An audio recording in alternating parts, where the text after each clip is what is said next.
Kemunculan Amalia Fujiawati yang mengaku memiliki anak dari Bambang Pamungkas kini menjadi perhatian besar netizen.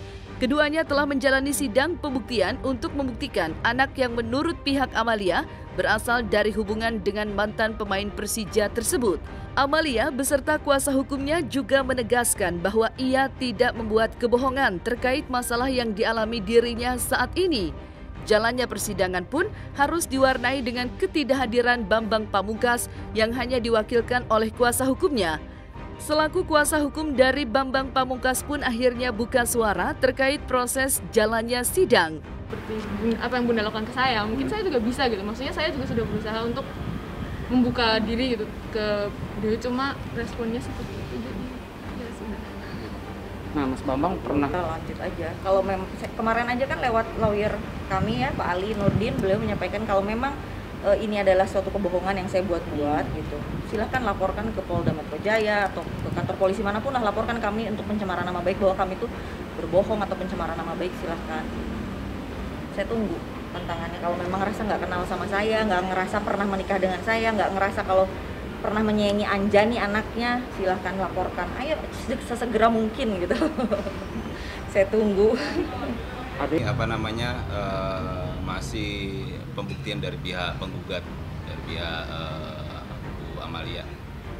Kehadiran si Abel sih nggak terlalu signifikan ya, karena memang kita nggak tahu ya dia apakah memang kalau kita lihat sih dia kan nggak tahu apa-apa, ya kan? Apa dia memang benar-benar mengetahui faktanya atau enggak, kan masih perlu diuji, ya kan? Itu karena dari proses tanya jawab pada waktu kesaksiannya dia itu ada yang kontradiktif, yang dia bilangnya nggak hadir dalam perkawinan, terus baru dikasih tahu karena nggak bisa hadir ya, gitu kan. Dia ngomong tahun berapa, 2018.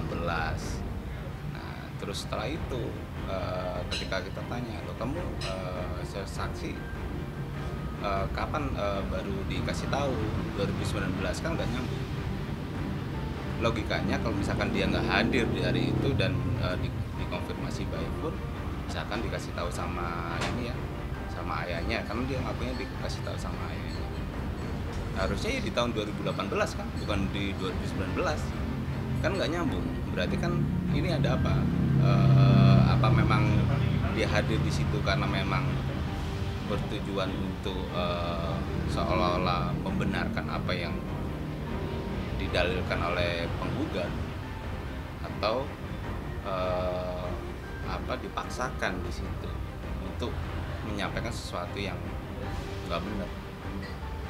Namanya klien ya, atau prinsipal itu ketika sudah ngasih kuasanya, berarti kan sudah mewakilkan haknya di dalam rangkaian proses hukum, upaya hukum di persidangan itu kepada kuasa hukumnya.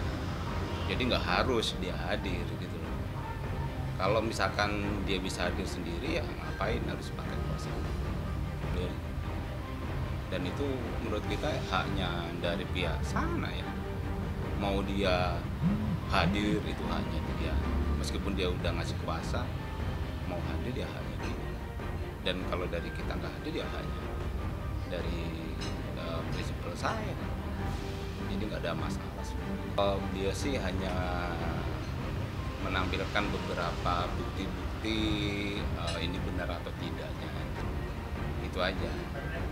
Dan kita tunggu aja nanti proses selanjutnya, giliran dari kita kan belum diberikan kesempatan untuk menghadirkan pembuktian ya, belum ke arah sana. Nah, kita akan buktikan di situ. Permasalahan antara Amalia dan Bambang Pamungkas kini berbuntut panjang. Hal tersebut lantaran sidang selanjutnya harus dilanjutkan dengan pembuktian tes DNA. Dari pihak Amalia mengaku sudah siap untuk membuktikan tes DNA tersebut. Lalu, seperti apa tanggapan dari pihak Bambang Pamungkas atas pembuktian tes DNA di sidang selanjutnya? Itu tes DNA gitu ya? Iya, tes DNA itu tadi alhamdulillah tadi majelis hakim sendiri yang menyampaikan untuk siapkan tes DNA. Berarti kan itu sinyal positif ya Bu ya? Sinyal positif. Untuk meyakinkan keyakinan hakim. Itu kan sebetulnya kan hakim menyerahkan kepada kami ya, antar lawyer gitu kan, berkoordinasi kapan mau tes DNA atau apa. Sebenarnya kan kami di sini agak ini ya, agak keberatan atau agak khawatir. Kenapa? Khawatirnya itu Pak Bambang sendiri nggak mau melakukan tes DNA. Nah, di sini kami kalau memang tidak mau ya kami menyerahkan lagi kepada hakim. Kami mohon lagi kepada hakim upayanya seperti apa apabila pihak tergugat tidak mau dilakukan tes DNA gitu kan.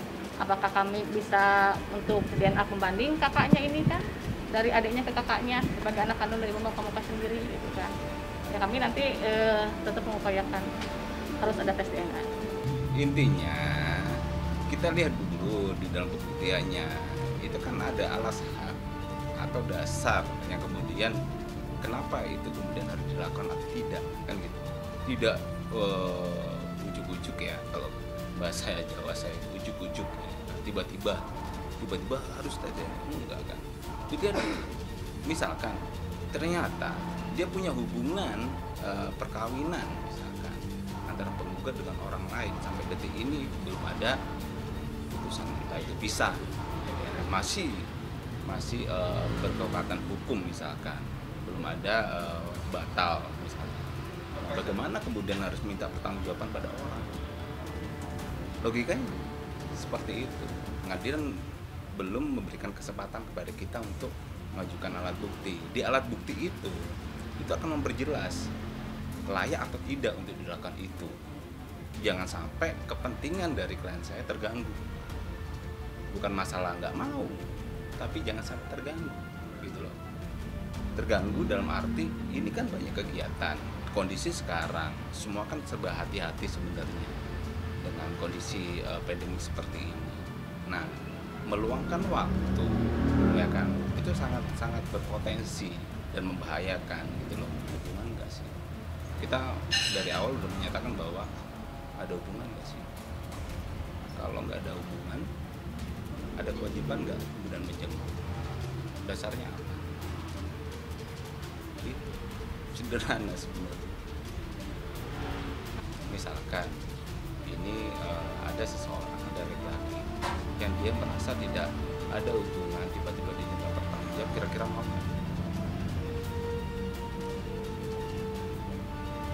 Jadi kalau dia nggak ada hubungan, tiba-tiba ditodong, ini anakmu, dia kan kaget. Gitu. Pembuktian untuk membuktikan anak kini sudah ada di depan mata. Hal tersebut lantaran kini sidang harus dilanjutkan ke tahap selanjutnya. Selain itu, selaku kuasa hukum dari Bambang Pamungkas, sang klien pun cukup terkejut ketika harus berhadapan dengan kasus yang harus ia hadapi saat ini. Udah ngelewatin, kebetulan sistemnya ikut ya, jadi semua by sistem, secara sistem. Menjawabnya juga sidangnya by system semua. Kita hanya ngirim dokumen ya kan, itu udah mediasi, jawab, replik, sekarang kesaksian pembuktian dari mereka udah 2 kali pembuktian dari mereka ya. Masih memberikan kesempatan mereka untuk membuktikan, tinggal nanti giliran dari pihak tergugat, dari pihak kita untuk membuktikan. Kurang lebih ya, banyak penundaan juga sih. Jadi udah intinya tahap pembuktian paling nggak kurang lebih sekitar tahap 6 kali ya. Manusiawi ya. Cuma beliau mencoba untuk ikhlas lah, karena itu menjadi bagian proses kita sebagai manusia biasa ya kan. Pasti masalah itu kan pasti ada, tergantung proses ini bisa dilewati dengan baik atau tidak kan gitu ya. Itu menjadi sebuah catatan aja gitu. Nanti kali kehidupan kan pasti ada dari pihak tergugat, nanti dari pihak kami mengajukan bukti-bukti yang harapannya bisa membuka semua fakta mana yang benar. Mungkin ada